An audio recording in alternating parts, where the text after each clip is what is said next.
Well, we don't have any plans to jump into the future like we did in season 8. There probably won't be an appearance by Frey.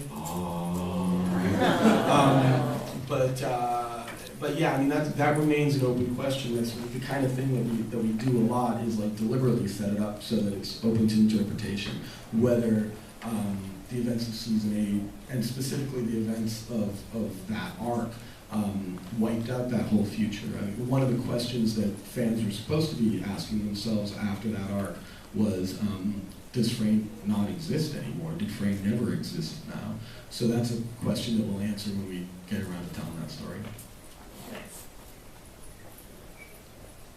Hi. I know that you guys have stripped down certain things that were left over from the IDW run of the Angel series, like, for example, making it so the Angel's not famous anymore, and things like that.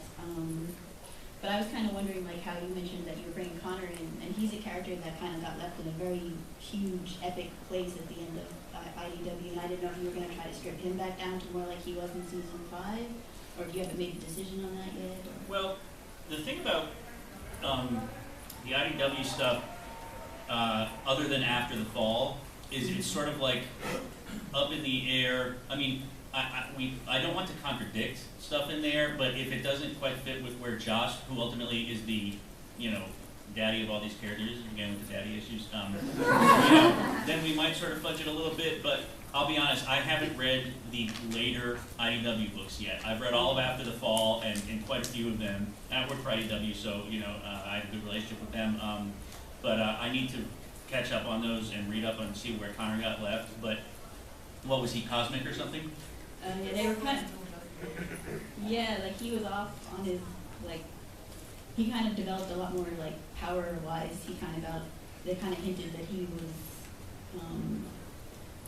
this higher being or becoming. He could dissolve demons or something like that. Yeah, it was crazy. All right, well, I'll read up on it and we'll see what happens. But there will be some differences. Yeah. Connor and Illyria in particular, there will be some inconsistency there.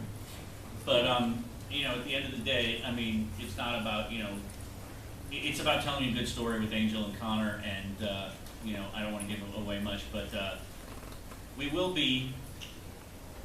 I can't even say. I don't want to give stuff away. No, I will say one pitch that Joss had that went right over my head at the time was that what we could do with Connor is we could actually use time travel with him and kick him back to the early '60s and make him an ad executive. And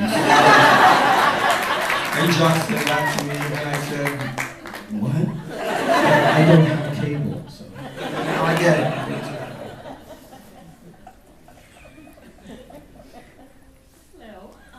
First I just want to say, Scott, back in like the late 90s, published my letter and promoted my website that I had for Spike and Drusilla, so thank you. I have a spot in my heart for you because of that. Thank you. So what I want to ask about is in relation to that, I feel like a lot of the characters, the major characters, have gotten major treatment in the comics.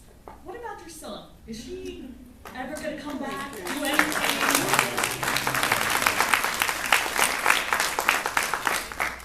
Would you guys want us to do that?